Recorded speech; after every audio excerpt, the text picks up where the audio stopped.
Bonjour et bienvenue dans Kino Duo, une première, le podcast avec une belle paire. Je suis votre hôte, le comte Von Weber, et ma créature de la nuit est... Philippe, c'est bon. Va fait te foutre. Et aujourd'hui, tout ce que vous avez toujours voulu savoir sur le Nosferatu de Werner Herzog, sans jamais oser le demander. Ravi de te retrouver, mon cinébody, pour planter nos crocs dans le classique de Werner de 1979. En plus, aujourd'hui, ça tombe bien, c'est vendredi 13, donc c'est un Mhm. bon moment de parler de vampires. Tch, tch, tch, ah, ah, ah. Ça, c'est le thème de vendredi 13 pour les aficionados. Exactement. J'ai reconnu. Mais avant toute chose, comme d'habitude, n'oubliez pas de liker, de follower, de partager, de commenter et de vous abonner surtout à la chaîne Abracadapod de YouTube avec tous les 15 jours une nouvelle fantastique vidéo de l'ami Romain Lenoff à qui nous pensons comme toujours très fort. Et maintenant, tu vas nous résumer le film, le fameux pitch dont tu as le secret, comme si nous étions un gros producteur allemand, Mhm. Einmal, dans un ascenseur entre deux étages. Je ne vais pas faire l'insulte à nos auditeurs de résumer l'histoire de Dracula, vu qu'il y a eu 174 versions du roman de Bram Stoker. Disons simplement que c'est un vampire transylvanien qui décide de venir s'installer en Angleterre, en Hollande dans ce cas-là, et qui vient emmerder un couple très gentil, les Harker, en vampirisant la jeune femme. Mais heureusement, cette jeune femme, cette fois, c'est Isabelle Adjani qui la joue, et elle va pas se laisser faire. Magnifique. En plus, Margot a fait une apparition exactement comme dans le film de Herzog ou celui de Murnau, dont on va parler brièvement. Il y a des chats au début, donc au début de notre programme, il y a un chat aussi. Tout est se recoupe, c'est formidable. Alors parfait, My Lipson, c'est un magnifique pitch. Et maintenant, pour jouer un monstre, tu sais, enfin Hitchcock a dit pour attraper un voleur, prenez un voleur. Et ben pour jouer un monstre, prenez un monstre. Et je voudrais te poser une question et que tu nous racontes si possible ta première rencontre avec Klaus Kinski, va faire te foutre. Donc, ma première rencontre, elle était assez marrante parce que c'était un éditeur qui m'avait proposé d'écrire un livre sur lui parce qu'il vivait à Paris à l'époque. Donc son agent, je crois qu'il avait rencontré son agent qui lui avait dit Klaus serait pas contre qu'on fasse un bouquin sur lui, etc. Et donc il m'avait demandé si ça m'intéressait. J'ai dit oui, alors j'avais 21 ans, je crois, hein. Donc Waouh. j'étais tout débutant, mais j'adorais Kinski à travers Aguirre, la colère de Dieu, qui était mon film culte. Ah ouais. Et j'avais pas vu énormément de films avec lui, mais c'est pas grave. J'avais dit, ouais, ouais, ça m'intéresse vachement. Et tu sais qu'à l'époque, il n'y avait pas Internet, il n'y avait rien. Donc, pour avoir de la documentation sur la carrière bis, quand même, de Klaus Kinski, il fallait se Tu lever tôt, m'étonnes. hein. Et donc, moi, ce que je voulais, c'était le voir. On s'est vu. Et la première rencontre était absolument insensée parce qu'il m'a donné rendez-vous dans un endroit qui s'appelle l'Hôtel, qui était rue des Beaux-Arts. Je sais pas s'il existe toujours. Et il habitait là, quand il était à Paris. Et donc, je vais le voir dans l'hôtel, et en rentrant là-dedans, je découvre que c'est le décor où ils ont tourné sa première apparition dans L'important c'est d'aimer. Waouh. Donc, je monte à l'étage, comme dans le film L'important c'est d'aimer, et je vois Kinski surgir d'une porte ouverte, comme dans le film. Et j'ai eu un moment Putain. je me souviens très bien, je me suis dit, mais je suis où là? Je suis dans le film, tu vois? Et lui, il était là, il est sorti bougon avec la tête fripée, etc. En marmonnant, genre, qu'est-ce qu'on vient me faire chier et tout ça. Et tout d'un coup, il me voit, il fait, c'est toi le rendez-vous? Et je dis, ouais. Il fait, mais t'es super jeune. Et j'ai dit, et à partir de là, ça a créé un truc, c'est-à-dire je ne vais pas jusqu'à dire qu'il m'a pris sous son aile, mais en tout cas, Oui, de vampire. il s'est déterminé à ne pas m'emmerder et à être sympathique. Ouais. Donc, on a eu une relation sur un an, à peu près un an et demi, je sais pas, mais qui était, moi, j'ai jamais vu désagréable, en tout cas. C'est fou, mais en tous les cas, moi, ma théorie, c'est que d'abord, tu aimes beaucoup les chats, donc tu peux être à l'aise avec des grands fauves comme Delon ou comme Kinski. Et en plus, il y a un truc, c'est que tu ne cherches pas à leur plaire ou à devenir leur ami. Ils sentent la vérité de ton humanité. Et je pense que c'est ça aussi qui fait que ils sont plus calmes avec toi qu'ils ne seraient avec des gens qui sont plus, en tous les cas, essayant de les Ouais. séduire, si tu veux. Il doit y avoir de ça, ouais. Je pense, c'est vrai que je me place jamais, je leur lance pas de défis. Ouais, Ils s'aperçoivent que je les connais bien, c'est-à-dire que je connais bien leurs films, je connais bien. Et donc, ouais, c'est vrai que ça les apaise en général. Et tous les ouais, c'est gens comme bien. ça, les monstres un peu comme Delon, Kinski Ouais. ou.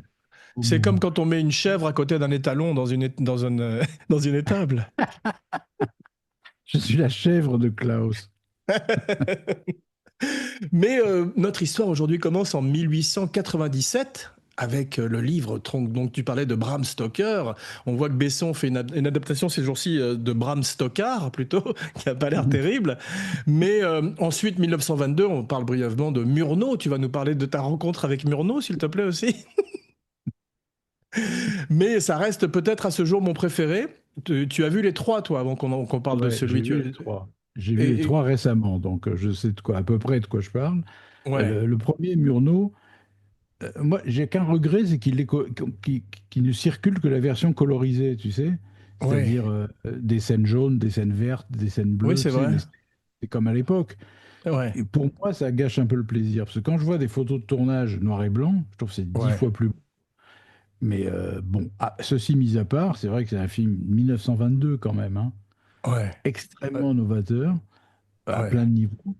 Et puis il y a Max Schreck qui est terrifiant, parce qu'il y a ce C'est des mystère images quand autour de même lui. indélébiles qui ont marqué le petit Complètement. Eggers quand il était enfant, tu vois, parce que quand tu le vois portant son cercueil, si tu veux, ce qu'ils n'ont pas mis dans le film de Eggers, c'est dommage, mais tu l'as dans le Ouais, film de Kinski, ce sont des images où quand il se dresse, tu sais, tout d'un coup comme ça, ouais.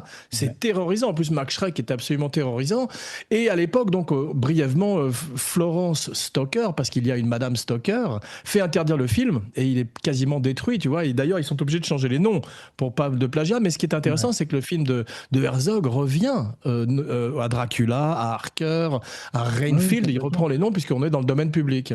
Mais pendant des années, ce qui est marrant, c'est que les gens ont cru que le personnage s'appelait Nosferatu, alors qu'il Ouais, s'appelle pas Nosferatu, il s'appelle le comte Orlok, c'est et ça. Nosferatu, ça veut dire le non-mort. Ah oui, exactement, The Undead.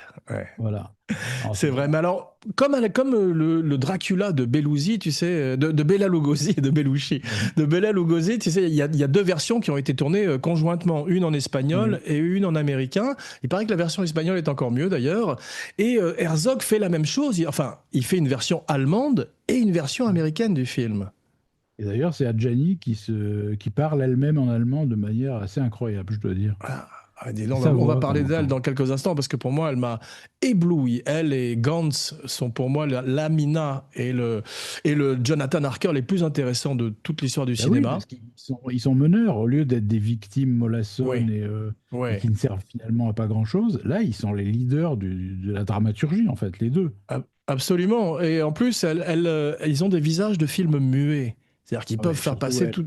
Surtout elle, elle fait passer toutes les Ouais. émotions du monde avec une coiffure un peu difficile à porter. J'ai cru que c'était Anémone au début du film, mais après, tout d'un coup, elle reprend le dessus et tu te rends compte que la puissance de cette actrice est sans limite, quoi. Elle est vraiment exceptionnelle face à un Kinski.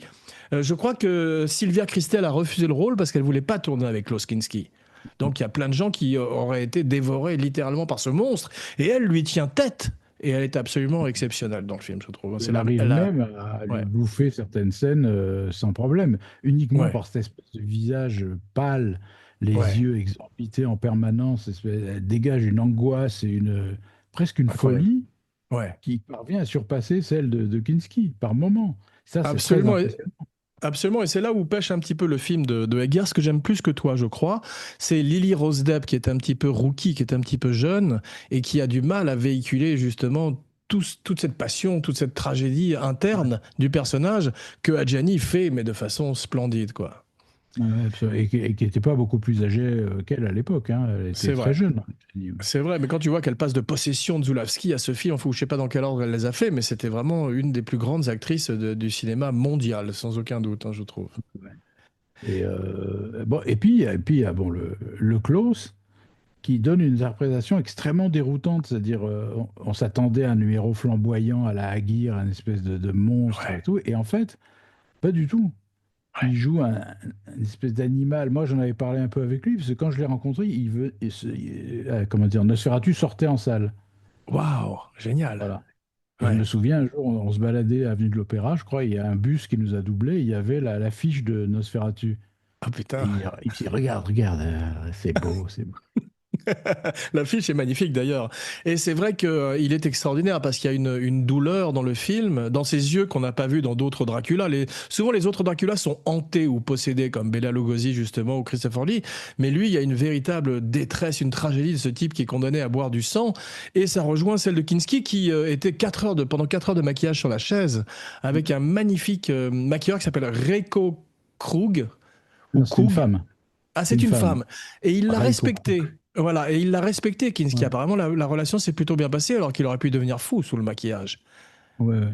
Non, non, mais ça. Et puis il voulait jouer ce rôle. Moi, je me souviens quand on en a parlé, parce que je l'ai interviewé dessus pour le bouquin, tu vois. Ah ouais, Et ouais. il me disait, il le voyait comme un animal. Il me dit, c'était pas un humain. Et d'ailleurs, son physique n'est pas complètement humain dans le film. Il a Ouais, des oreilles de chauve-souris, il est ouais, livide, il a des griffes de chat. Enfin, il est complètement absolument. terrifiant dans le film. Et il me disait, je voulais pas que ce soit un humain normal qu'on puisse identifier ou comme, je voulais que ce soit une Ouais. bête sortie de son trou. Et il disait comme un escargot qui sort de sa coquille. Il Ah, dit c'est qu'il soit vrai. un peu répugnant et qu'à force, on le trouve qu'il est pathétique en fait. Il voulait le rendre pathétique. Bah, mission accomplie, parce qu'effectivement, quand on voit ce visage, on sent que sa douleur dans la vie est celle du personnage. Sa douleur de se raser le crâne, de se rester 4 heures sur la chaise, il s'en sert véritablement pour nourrir la détresse de son personnage. Et quand il est face à Gantz, parce qu'il y a un truc qui dans Dracula, c'est qu'on s'ennuie toujours un petit peu avec Jonathan Harker, qui est un personnage comme Christian de Cyrano, qui pâlit face au protagoniste qui donne son titre au film, tu vois, et au roman ou à la pièce de théâtre. Mais là, l'autre est aussi habité et aussi fou. Quand il revient en Allemagne et qu'il est mi-vampire, mi-homme, t'as vraiment l'impression d'un junkie qui va mal, quoi. Ouais. Tu entends Margot derrière? Non, j'entends pas. Non, c'est ton chat miaule. What music she makes. Children of the Night. Bah écoute, elle est toujours la bienvenue dans le show, hein. Et à propos, on peut parler un petit peu de Popol Vuh qui donne quand même une atmosphère extraordinaire de musique à ce film. Il Et s'appelle qui. pas Popol, hein. Je tiens à rétablir la vérité. C'est le groupe qui s'appelle Popol Vuh, qui Oui, est un, qui est un- Sinon Popol, ça fait pas sérieux, quoi. Popol à la glissade, ouais. Non, c'est prodigieux la musique qu'il a fait, comme pour Aguirre, hein. Ouais, C'est pour 50% de l'envoûtement du film, ouais, vraiment. Et ça, dès les premiers plans, hein, quand tu vois la chauve-souris au ralenti, quand tu vois ouais. les momies filmées en caméra à l'épaule, quand tu vois toutes ces choses complètement dérangeantes, inhabituelles, avec cette musique-là, comme Ouais. des chœurs glauques au possible, envoûtants et tout ça. Et là, Popol Vuh, c'est vraiment. Ah Non, ouais, non. il y a une En véritable. plus, il colle à Ouais. l'univers d'Herzog, c'est-à-dire l'un sans Voilà. l'autre, C'est ce ça le que fait j'allais pas, dire, quoi. c'est Ouais. Morricone et Léon de nouveau, et c'est vrai que l'un rehausse l'autre. Alors il y a un truc que j'aime un peu moins dans le film, parce que moi je suis assez fan d'animaux, de Margot et de tous les animaux, c'est la cruauté sur les animaux. Tu sais, il y avait un spécialiste des rats qui a quitté le Oui. film parce qu'ils étaient trop maltraités, et tous les animaux du film ont été terriblement maltraités. Alors je trouve qu'aucun animal ne devrait être maltraité pour un film, que ce C'est soit un clair. buffle dans Apocalypse Now, ou que ce soit les chiens dans Amores Perros, que tu as peut-être vu, c'était des Ouais. véritables combats de chiens, ou quand on fait des combats de coqs, etc. C'est pour ça que ça me dérange pas qu'on fasse des animaux de synthèse maintenant, si tu veux, et que un plateau n'est pas du tout un endroit pour un animal quel qu'il soit, si tu veux. Non, non, et puis Sauf quand tu Kinski. penses, Mm. pour rester un peu sur ce sujet, c'est vrai que quand tu vois, si tu n'aimes pas les morts d'animaux à l'écran, faut plus voir de western. Parce qu'il y a des Ouais, centaines de chevaux qui sont morts sur exactement. les tournages parce qu'on leur mettait des pièges, tu sais, pour qu'ils tombent, soi-disant Ouais, bien abattus sûr, par. c'est ce fameux filin, cette corde terrible. Ouais. Voilà, où Mm. c'était même des croix en fer et ils se prenaient les sabots dedans, et ils tombaient la tête en avant. Il y en a Ouais. plein qui se sont jamais relevés, hein. Non, Plein. c'est hallucinant. Bah, c'est une époque effectivement où il y avait aucune surveillance sur les plateaux et le film est un tout petit budget. J'ai un quiz pour toi. Sais-tu combien il y a de techniciens sur le plateau pour faire le film Nosferatu? Sûrement pas énormément. Je dirais Att- une vingtaine. Le film est fait par 16 personnes. Ouais, ça ne m'étonne pas. Ah ouais, donc effectivement, il y a des Ah. moments où on est un petit peu en dramatique télé et d'autres moments où le génie de Kinski, le génie d'Herzog, de Dajani, de tous les protagonistes, fait que tout d'un coup, le film a le souffle d'un épique et d'un gros budget, si tu veux. Et si on trouve une faiblesse au film, je trouve que, à part les trois qui sont réellement extraordinaires, les Ouais. seconds rôles sont pas fameux, quoi. Je parle pas simplement comment il s'appelle, Topor. Topor, ouais. Là, ça dépasse même le pas fameux, c'est autre chose, c'est Topor est extraterrestre. un petit peu. J'avais un meilleur souvenir de ce qu'il faisait, mais là, il est un peu ce qu'on appelle one note en anglais. C'est-à-dire qu'il a une couleur, qui est ça, qui est ce Ouais. type qui rit tout le temps, et il est moins intéressant que Dwight Fry dans le Lugosi, tu vois, ou alors même Peter McNichol dans ton préféré dans Ah, qui est Dracula est fier extraordinaire. de. Heureux d'être mort, je sais pas, le film de Mel Brooks, tu vois. Mais c'est vrai qu'il Ouais. passe un peu à côté du truc en ne donnant qu'une seule couleur au personnage. Mais ces scènes avec Kinski sont intéressantes parce que C'est pas Kinski intéressant en le soi, si tu veux, méprise. mais Hmm. ce qui est drôle dans le film, c'est qu'il y a des moments de dérapage comique. Tu te demandes d'où ça sort à Herzog. Tu vois, par exemple, au début, tu as un Ouais, coucou et tu as une espèce de mort avec une faux. Et après, tu as un crâne un crâne de tête de mort qui s'ouvre. ouais, Et, et ça peut que faire sourire, tu vois. Et c'est pareil, vrai. les scènes avec Redfield, il y a un moment, il y a Kinski qui regarde la lune comme ça, et Hmm. Redfield accroupi à côté de lui, qui ricane et qui essaye de le choper comme un chien, et il lui met des caresses Et sur la tête, il le pousse et après aussi, il tu le sais. pousse. Ça, c'est très drôle. Mais c'est vrai, je crois que le background de documentariste de Herzog sert le film, parce que quand tu vois ce coucou, quand tu vois les gitans, ils font vrai aussi, alors qu'en général, ils sont un petit peu bidons dans les films hollywoodiens. Mais là, on sent que le mec, il est avec ses 16 collaborateurs, et il part dans les montagnes. C'est un peu long d'ailleurs, dans les montagnes, la traversée de Gantz à pied avec ses petites bottes. Mais on sent qu'effectivement, il y a un côté Aguirre tout d'un coup, où il est près de la nature, et il filme la nature comme rarement les metteurs en scène l'ont filmé.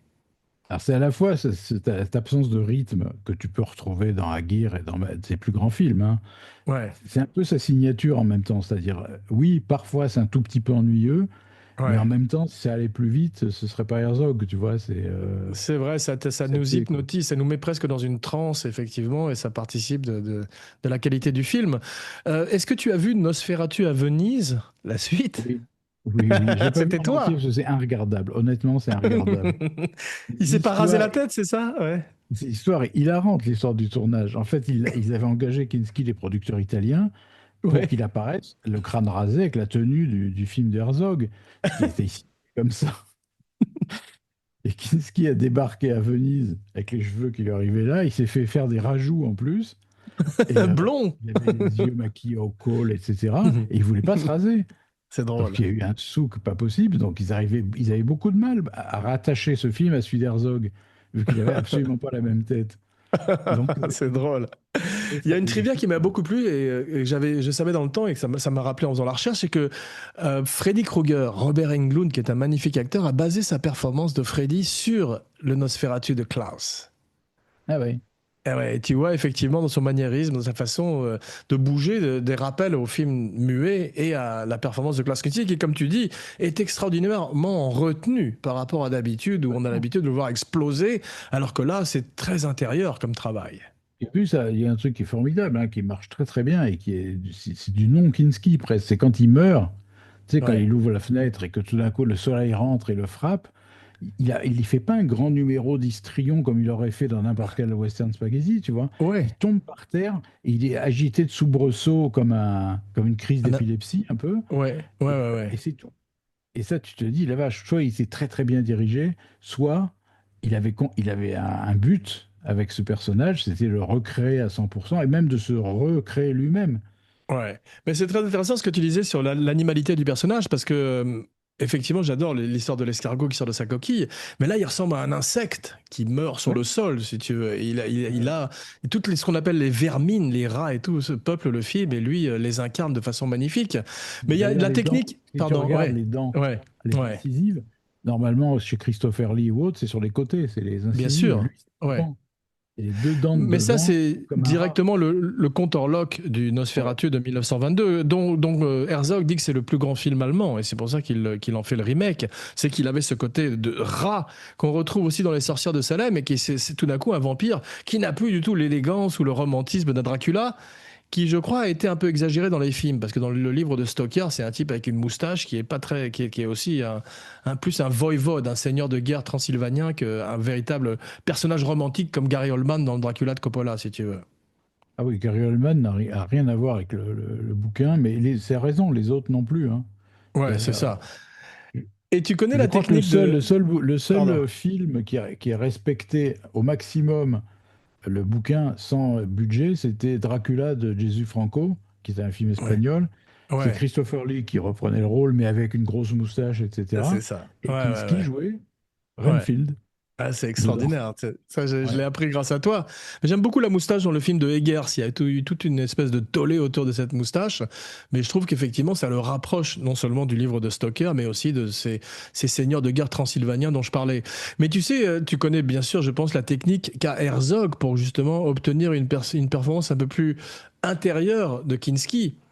C'est qu'il le fatigue avant les prises, il le met en colère, et l'autre arrive épuisé. Il a fait la même chose sur Aguirre, et finalement, c'est là que la vérité sort, parce qu'au départ, il a tendance à vouloir être un peu sur 11 au Cela dit, cagomètre. je crois qu'il le faisait aussi de lui-même, hein, Kinski, des fois. Ah ouais, C'est-à-dire ouais, qu'il arrivait, il était surchargé, si tu veux, et il le ouais. sentait. Il n'était pas idiot du tout, hein. Il était très conscient de lui-même. Et il devait se dire, si je joue comme ça va exploser dans tous les sens, ça va pas marcher. Donc en fait, il se crevait, hein. Il s'en prenait à un régisseur ou un assistant, etc. Et il hurlait pendant 25 minutes. Genre, j'ai pas eu ma feuille de service ou tu m'as servi du café avec de sucre. Et ça Incroyable. hurlait, hurlait. D'ailleurs, les types n'avaient pas peur du tout, hein. Ils étaient dans un coin, ils s'emmerdaient. Et une fois qu'il avait hurlé, il partait en claquant la porte, en disant j'arrête le film, etc. Va faire te foutre. Voilà, et finalement il revenait, et puis voilà, ça se passait beaucoup mieux. Mais tu as vu, on voit, il y a Jacques Dufilo dans le film qui joue le rôle du capitaine du navire, cette fameuse traversée Dommage du d'ailleurs. Déméter. Ouais, Dommage, parce qu'il est formidable, il a une tête incroyable dans le film ouais, du film. ouais, ouais, ouais. On le voit à peine. Mais il est doublé d'ailleurs, tu as vu dans le film, parce qu'il devait pas Ouais. effectivement parler trop. Et dans les trivia, j'ai vu que Kinski évitait les miroirs aussi, parce qu'il ne supportait pas son apparence, mais c'est comme les vampires aussi. Donc il y a un côté un peu méthode aussi, tu vois, dans son approche du personnage. Mais je pense, tu vois, comme tous les acteurs un peu excessifs, il a beaucoup exagéré beaucoup de choses, Kinski, dans ses interviews et tout. Mais Ouais, pour lui avoir parlé en direct de ça, je pense qu'il était sincère sur Nosferatu. Je ne sais pas ce qu'il a rapproché du personnage intimement. ouais, Peut-être l'espèce de côté, il n'est pas comme tout le monde, il ne ressemble pas à tout le monde, tu vois ce que je veux dire? Il a quelque chose qui le rapproche ouais. de Nosferatu. Il a fait d'énormes efforts pour, euh, pour l'incarner, en fait. Bah oui, mais c'est la deuxième de ses cinquièmes collaborations avec Herzog, et on peut dire qu'à chaque fois, il faisait des efforts avec Herzog qu'il ne faisait peut-être pas quand il était avec d'autres metteurs en scène, si tu veux. Ah oui, Herzog, je n'ai pas le souvenir qu'il l'ait laissé faire ses maniérismes habituels. Ouais, C'est parce qu'il avait des trucs incroyables. Sur certains westerns, par exemple, tu regardes Kinski, des fois, il évite la caméra. C'est-à-dire qu'il se faisait chier, alors il détourne la tête, il met la main devant comme ça, et tu le vois quasiment pas extraordinaire. dans le film, quoi. Et la lumière du film est très belle aussi. Tu vois, il y a des côtés presque Très noir belle. et blanc par moment. Tu as vu, c'est monochromatique et on sent le travail extraordinaire qui rapproche Ouais. des films muets et de l'original aussi. Ouais, ouais, très très belle photo, et il y a une granulation aussi qui fait vieux film et qui Ouais, ajoute aussi beaucoup. Non, non, c'est un bijou ce film, un peu étrange parce qu'il y a ce côté, les acteurs ont l'air d'être en transe, ouais. ils jouent bizarrement tous. Je te parle pas des rôles principaux, hein, je te parle des seconds rôles comme Van Helsing ou tout ça. Ils jouent Justement, le Van Helsing bizarrement.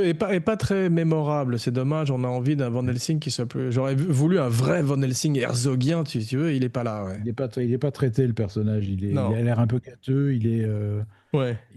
il est bizarre quoi. Il est pas traité en réalité. Ce qui est très bien traité, pardon, c'est la peste. Tout d'un coup, quand on est dans la Oui. ville et que les gens sont à table avec les rats partout, il y a un côté presque buñuelien, surréaliste qui est très beau. Et ça, Ouais. Herzog filme la folie comme peu de gens le font, si tu veux. Il y a un plan, ou plusieurs même, quand il est tout seul, je sais plus dans quelle ville ça se passe, à Hollande, je crois qu'ils ont tourné Oui, c'est ça, le exactement. On voit les film. canaux d'ailleurs qui ressemblent beaucoup à la Ouais. Hollande, ouais. Ouais, Il y a un plan où il débarque avec les rats qui sont partout dans la ville, comme ça, qui marchent partout, etc. Il est avec eux. Tu as vraiment ouais, l'impression que c'est le chef des rats. ouais, C'est-à-dire qu'il c'est a ce vrai. visage bizarre, il a les dents devant, mais on dirait vraiment le chef des rats. C'est vrai. Et il y a un plan extraordinaire, c'est quand il court dans la rue. Oui. Nosferatu, je trouve ça extraordinaire, comme Kinski le fait, parce que là, c'est assez dur, si tu veux. C'est facile de courir comme Tom Cruise, comme un athlète, mais de courir comme un rat, comme ça, c'est très compliqué, si tu veux. Oui, oui, absolument. Mais c'est pas la seule fois où il fait penser à un rat. Quand il Ouais, s'approche de Gianni qui est couché sur le lit Il Ouais. s'approche, on dirait vraiment un animal, quoi. Il est à la fois attiré, à la fois il a peur, à la fois il est pas Ouais. sûr. Et il On met dirait directement une main sur le sein et une main sur le sexe. C'est vraiment Kinski, quoi. Il arrive, quoi. Horrible personnage. Monstrueux, dans tous les sens du terme. Mais à la fin du film, tu as vu Harker part sur les routes et il est devenu The oh Daywalker, là. c'est-à-dire c'est Blade. C'est un vampire qui peut être en plein soleil aussi, c'est ça ou c'est quoi la Mais, fin? de C'est que... toute façon, l'histoire du soleil dans les films de vampires, c'est toujours très flou. T'en as qui font que comme dans Aux Frontières de l'Aube, tu sais, Near Dark, Ouais, quand ils j'adore. sortent, ils prennent feu carrément. Quand il y a le Ouais, soleil, ça s'enflamme. Ou alors, ouais. t'en as d'autres où c'est juste, ils évitent le soleil, mais ils peuvent rester dehors, quoi. Oui, même dans le Blade, je crois qu'ils mettaient une espèce de protection de crème solaire SPF 5000 pour pouvoir justement être en plein. J'aimais bien d'ailleurs le premier Blade avec Steven Dorff qui faisait un chef vampire qui est formidable, vampire. Et ces jours-ci, tu as Sinners qui marche très bien. Donc effectivement, les vampires continuent à faire rêver au cinéma et Ouais, restent des créatures merveilleuses. c'est vrai. Bien, merci mon ciné frérot pour cette courte carapate dans les Carpates, mais effectivement c'est la règle de Kino Duo. On se retrouve dans quelques jours pour un Kinopod ensemble Oui. et merci vraiment pour ce voyage en ta compagnie. En attendant donc n'oubliez pas de liker, de partager, de commenter, de follower et de vous abonner partout où vous écoutez le podcast. En particulier comme je disais la chaîne Abracadapod de YouTube avec tous les 15 jours une fantastique vidéo de Roman Lenov, son Katia Lazareva. Et maintenant, Podcaster of the Night, What Music They Make. Tu connais la chanson, ta catchphrase et ton nom. Philippe Setbon, je dirais même Philippe Von Setbon, va faire te foutre. Parfait, je fus Jean Weber pour Kinosferatu. Et maintenant, la nuit promet d'être belle, car voici qu'au fond du ciel apparaît la lune rousse. Saisi d'une sainte frousse, tout le commun des mortels croit voir Kino à ses trousses.